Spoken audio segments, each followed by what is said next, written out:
So we're going to go through the algebra section of the course, and we'll just sort of run through typical questions and sort of typical things you're going to be doing. So for expressions for multiplying out the brackets, you can sort of do the half moon method or whatever you want.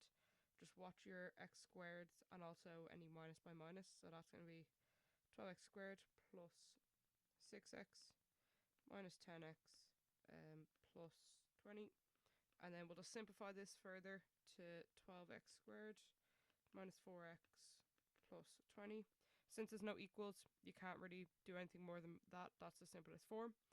And then again, another sort of easy thing is just to simplify. So you just group like terms. So the x squareds go together, 8x squared, and then the normal x's go together, and that is 13x. So onto long division. This is where people have a bit of trouble with the different methods, but I'm just going to do the old school way. So how we do this is we go, what do I multiply this by to give me this? So here it's going to just be x squared. So x squared by x is going to give me x cubed. X squared by 3 is going to give me 3x squared minus these. And I like to put a line down. They're going to cancel. That's going to leave you with 8x squared because that turns into minuses. Bring down the 15x. So now I go as before. What do I multiply by x to give me 8x squared? And that's going to be plus 8x. So multiply them out.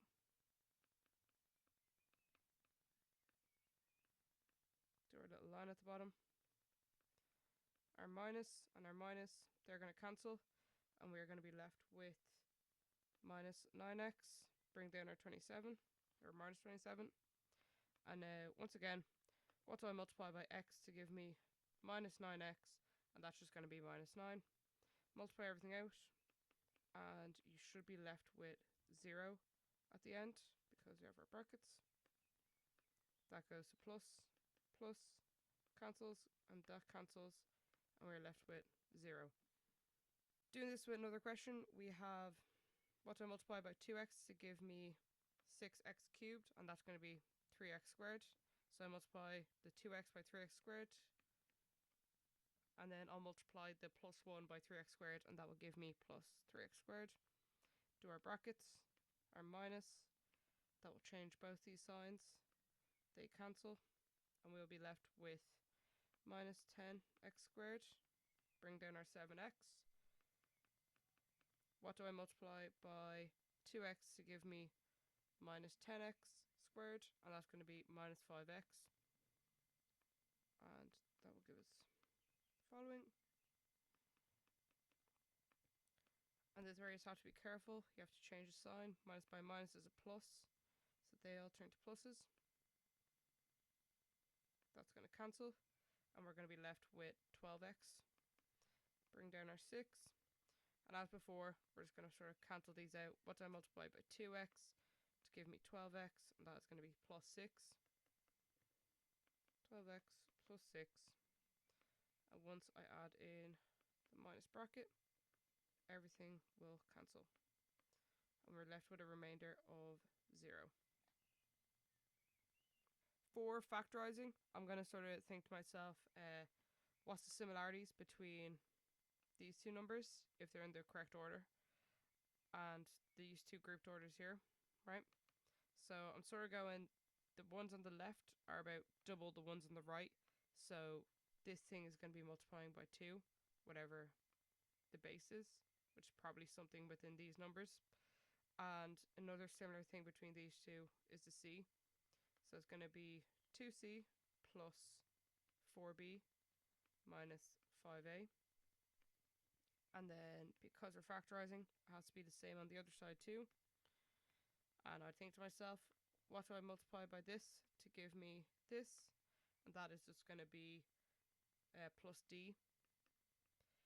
Then using the theorem, I can just group these further, because it's like we're doing the half moon method basically of multiplying these out.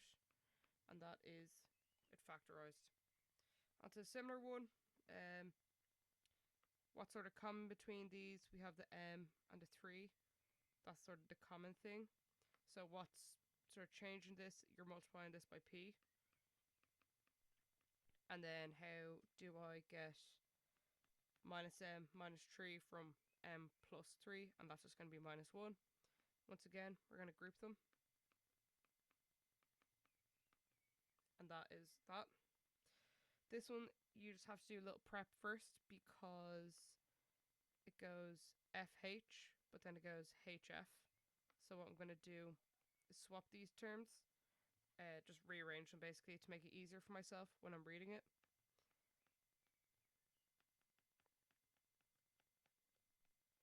So now I'm able to do the usual thing of sort of what's the same, the 5 and the 2, 15 and the 6.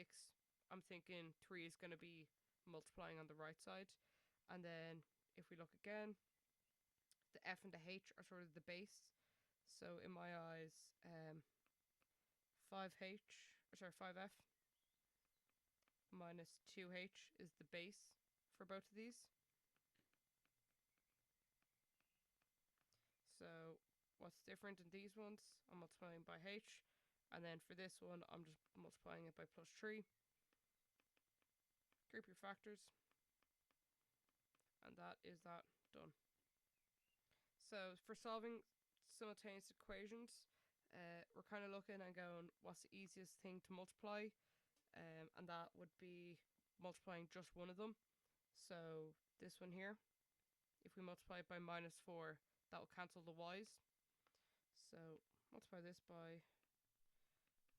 minus 4, and we're going to get same thing on top. Then on the bottom, it's going to be minus 8x minus 4y, and then make sure you multiply the right hand side too. And then another thing to watch out for is in questions if the answer has to be natural numbers or integers. So they cancel. This leaves me with minus 5x equals minus 7. Minuses cancel. 5x equals 7. X equals 7 over 5. And now we're going to go back to figure out y. The bottom one is the easier one because y is by itself. So that's going to go y equals 9 minus 2x. Y equals 9 minus 2 times 7 over 5. Whip that into your calculator and you get 31 over 5. Another way of doing this would be subbing one into the other. So I'd take this and I'd sub it in for this y here. But that's more if it's like quadratic or squares. Next we have a bit of inequalities. So how I take this is I go and split it into two halves. So we have this half and then we have this half. So we have 3x minus 2 less than or equal to 5x, and 5x is less than or equal to 10x plus 4. So for our left hand side, we're going to bring that 3x over to the other side.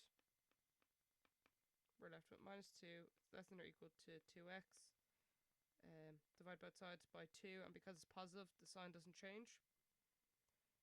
Sorry, 1. This one, we're going to bring the 5 to the other side because we want the larger x value. So it'll be minus 4 is equal to 10x minus 5x.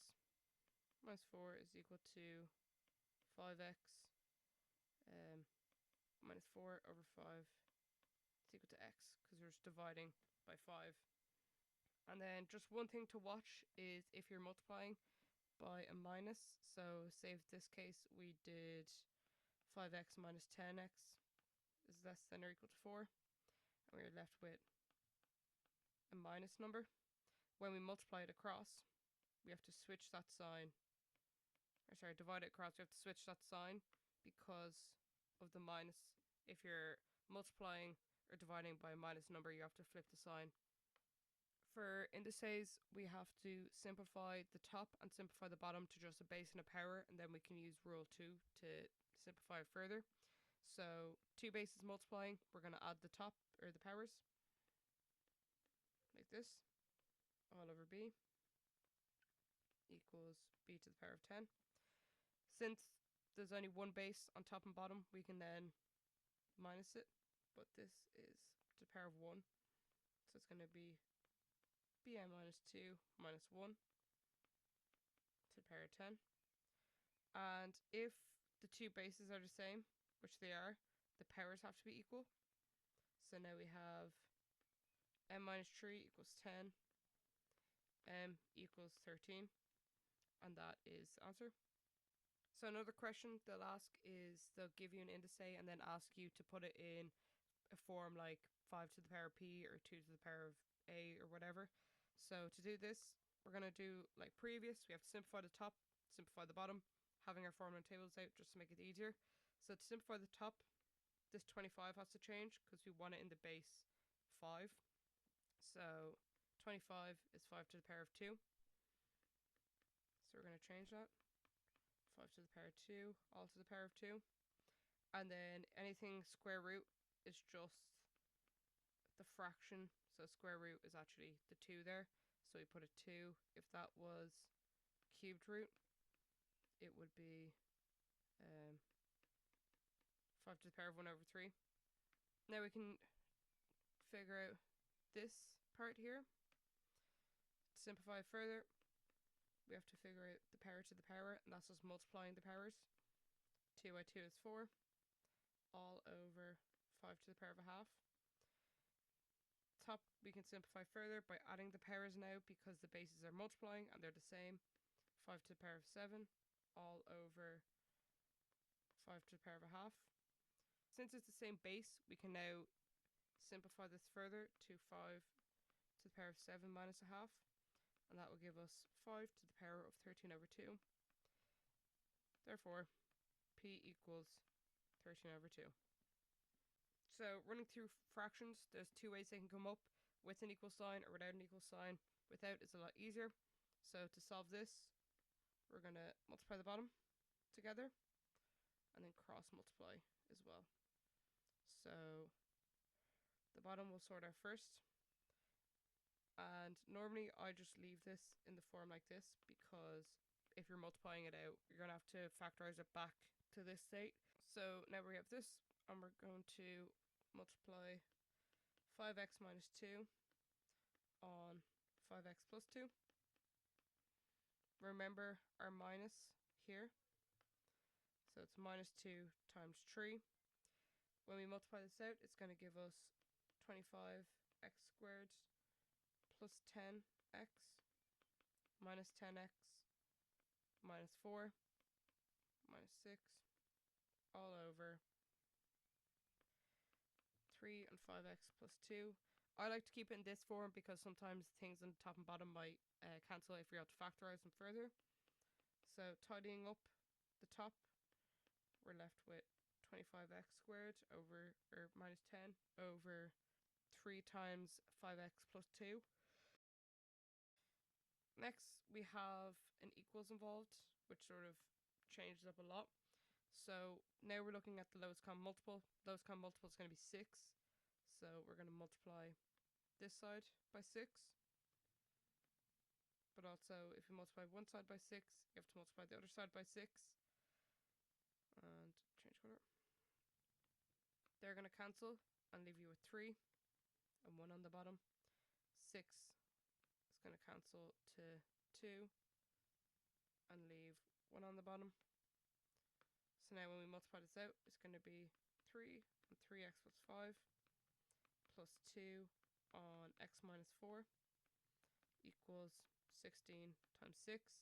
When we multiply out all the brackets, we are going to be left with 9x plus 15 plus 2x minus 8 equals 96. Rearranging, keeping our x on our left and moving everything over to the right, we get 11x equals 96 minus 7. 11x equals 89. X equals 89 over 11. So just a few things for quadratics. This is an easy way to multiply out. Just watch. Plus here gives a plus in the middle. Minus gives a minus. X squared minus the sum of the roots times x plus the product of the roots equals 0 is the form of a quadratic. And then remember our minus b formula. If anything is showing up error, it's normally this. and normally like the C is actually a minus, so that is meant to be, turns it into a plus under the square root.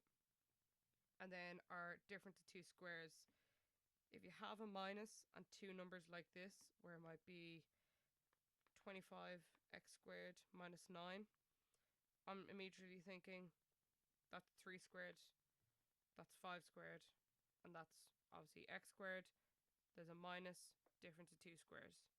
So that's just an overview of the whole algebra section, and most of this sort of works its way into a lot of other questions, so this is very important to get it right.